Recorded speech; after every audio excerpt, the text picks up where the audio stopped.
Welcome to Telangana వెలుగు. నేను మీ రాజు.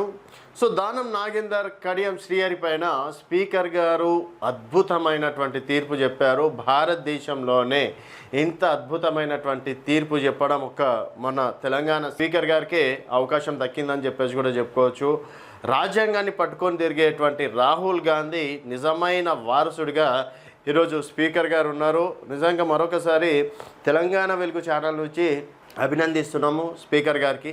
ఎందుకు అభినందిస్తున్నామంటే, సో కడియం శ్రీహరి దానం నాగేందర్ గారి పైన వాళ్ళే ఒప్పుకున్నారు. ఇండైరెక్ట్గా కూడా దానం నాగేందర్ గారు చాలా సందర్భాల్లో సీఎం గారు రాజీనామా చేయమంటే డెఫినెట్గా చేస్తా అని చెప్పేసి అన్నారు.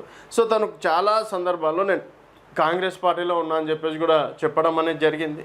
సో అలాంటిది మరి స్పీకర్ గారు కనిపించిందా లేదా అనేది పక్కన పెడితే, సరే స్పీకర్ గారు బిజీగా ఉండి చూడలేరు. ఎంపీగా పోటీ చేశారు కదా దానం నాగేందర్ గారు. బీఆర్ఎస్ పార్టీ పైన గెలిచి కాంగ్రెస్ బీఫామ్ పైన అఫీషియల్గా దానం నాగేందర్ గారు పోటీ చేశారు. అలాంటిది ఆయన బీఆర్ఎస్లోనే ఉందని చెప్పేసి ఎట్లా అంటారు? సో బీఆర్ఎస్ పార్టీలో ఉన్న వాళ్ళందరూ వేరే పార్టీ బీఫామ్ పైన ఎవడన్నా ఎంపీగా పోటీ చేసినరా, పోనీ ఇంకేదైనా చేసినరా? సరే ఇంతమంది దేవుని కండువాలు వేసుకుందాం, లేకపోతే అభివృద్ధి కోసం సీఎం గారిని కలిసి అనుకుందాం, ఇంకేదన్నా అనుకుందాం. దానం నాగేందర్ గారు అయితే పోటీ చేశారు కదా, కడియం శ్రీహరి గారు అయితే అఫీషియల్గా ప్రచారం చేశారు కదా.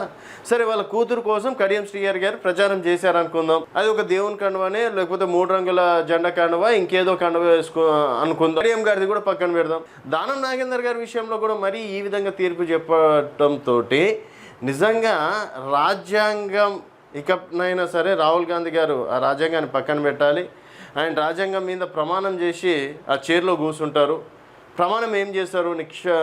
అంటే దేవుని పైన కావచ్చు, లేకపోతే తన మనసు పైన కావచ్చు ప్రమాణం చేసి పార్టీలకు అతీతంగా స్పీకర్గా నేను బాధ్యతలు నిర్వహిస్తానని చెప్పేసి కూడా ఆ స్పీకర్ చైర్లో కూర్చోవడం అనేది జరుగుతుంది. సో అసలు స్పీకర్ అనే వ్యక్తికి పార్టీలు అవసరమే లేదు. సరే ఇప్పుడు ఉన్నటువంటి రాజకీయాలలో భాగంగా స్పీకర్ గారికి పార్టీలతోటి సంబంధం ఉందనుకుందాం. కానీ ఇలాంటి తీర్పులు చెప్పేటప్పుడు అయినా సరే కళ్ళ ముందు కూర్చున్నా కూడా, గతంలో చాలామంది ట్రోల్స్ చేస్తున్నారు ఏంటంటే, గతంలో ధృతరాష్ట్రుడు కళ్ళకు గంతలు కట్టుకొని పరిపాలించేవారు, ఇప్పుడు స్పీకర్ గారు చేస్తున్నారు అన్న విధంగా. మరి అంటే ఆ తీర్పును చూస్తే ఆ విధంగానే ఉంది. దానం నాగేందర్ గారికి కూడా మీరు క్లీన్ చిట్ ఇవ్వడం మాత్రం చాలా వరకు తెలంగాణ యాక్సెప్ట్ చేయట్లేదు సార్. ప్లీజ్ దయచేసి ఇంకోసారి చూస్తే బాగుంటుంది అని చెప్పేసి చెప్పుకుంటున్నాం. సో మొత్తానికి చిత్ర విచిత్ర రాజకీయం. కాంగ్రెస్ సికింద్రాబాద్ ఎంపీ అభ్యర్థిగా పోటీ చేసి ఓడిపోయిన దానం నాగేందర్ దానంపై వేటు వేయకుండా ఆయన బీఆర్ఎస్లోనే ఉన్నాడని తీర్పిచ్చిన స్పీకర్. ఇంత పెద్ద స్పీకర్ నిర్ణయం తీసుకున్నాక సో దానం కడియంలకు స్పీకర్ క్లీన్ చిట్.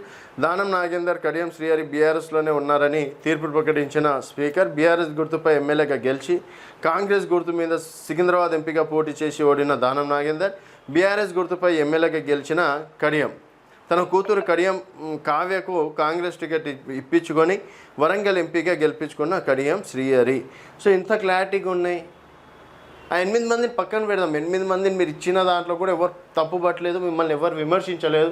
సరే అభివృద్ధి కోసమో ఇంకేదో అనుకుందాం. మరి ఇక్కడ కూడా నా sir, so party ఫిరాయింపు MLA Danam Nagender Kadiyam Srihari అంటే స్పీకర్ క్లీన్ చిట్ ఇవ్వడం పైన కూడా చాలా వరకు స్పందించారు. ఇది ప్రజాస్వామ్యంపై బహిరంగంగా దాడి, నిజంగానే రాజ్యాంగం పైన దాడి అని చెప్పేసి కూడా చెప్పుకోవచ్చు. బీఆర్ఎస్ బీఫామ్ మీద ఎమ్మెల్యే గెలిచి కాంగ్రెస్ పార్టీ బీఫామ్ మీద ఎంపిక పోటీ చేసిన వ్యక్తికి క్లీన్ చిట్ ఇవ్వడం అంటే ప్రజల తీర్పును అవమానించడం. స్పీకర్ పార్టీ ఫిరాయింపులను ప్రోత్సహిస్తున్నారు. ఇది కేవలం ఒక తీర్పు కాదు, అధికారంలో ఉన్న వారికి అనుకూలంగా రాజ్యాంగ వ్యవస్థలను ఉపయోగించుకోవడం. తెలంగాణ ప్రజలన్నీ గమనిస్తున్నారు, సరైన సమయంలో సమాధానం చెప్తారని చెప్పేసి అంటున్నారు. మరి ఇది ప్రజలు నిర్ణయించుకోవాల్సినటువంటి విషయం. సో దయచేసి స్పీకర్గా మనం ఆ చైర్లో కూర్చున్నాం, దైవ సాక్షిగా ప్రమాణం చేసి కూర్చున్నాం, రాజ్యాంగం మీద ప్రమాణం చేసి కూర్చున్నాం, పార్టీలకు అతీతంగా తీర్పులు చెప్తామని చెప్పేసి ప్రమాణం చేసి కూర్చున్నాం. మరి ఆ ప్రమాణాలన్నీ చెత్తబుట్టలు పడేశారా? లేకపోతే రాజ్యాంగం అంటే గౌరవం లేదా? అట్లీస్ట్ ఒక్కరికైనా సరే తీర్పు ఇవ్వచ్చు కదా. ఏముంది, రాజీనామా చేయించుకొని మళ్ళీ గెలిపించుకోండి. 6 గ్యారెంటీలు అద్భుతంగా ఉన్నాయి, కాంగ్రెస్ పాలన అద్భుతంగా ఉంది. ఇంకో 10 సంవత్సరాలు కూడా కాంగ్రెస్ పార్టీకి అవకాశం ఇస్తారు. జూబ్లీ హిల్స్లో గెలిచినాం, సర్పంచ్లు గెలిపించుకున్నాం, 90% పైగా మున్సిపాల్ గెలిపించుకున్నాం అని పెద్ద స్పీచ్లు ఇస్తున్నారు. మరి అవి నిజమే అయితే అట్లీస్ట్ దానం నాగేందర్ గారి విషయంలో అయినా ప్రజలు ఎలాంటి తీర్పు చెప్తారు? ఆయన స్పీకర్ గారి నిర్ణయం పైన మీ అభిప్రాయాల కింద కామెంట్ రూపంలో తెలియజేయండి. చూస్తూనే ఉండండి తెలంగాణ వెలుగు.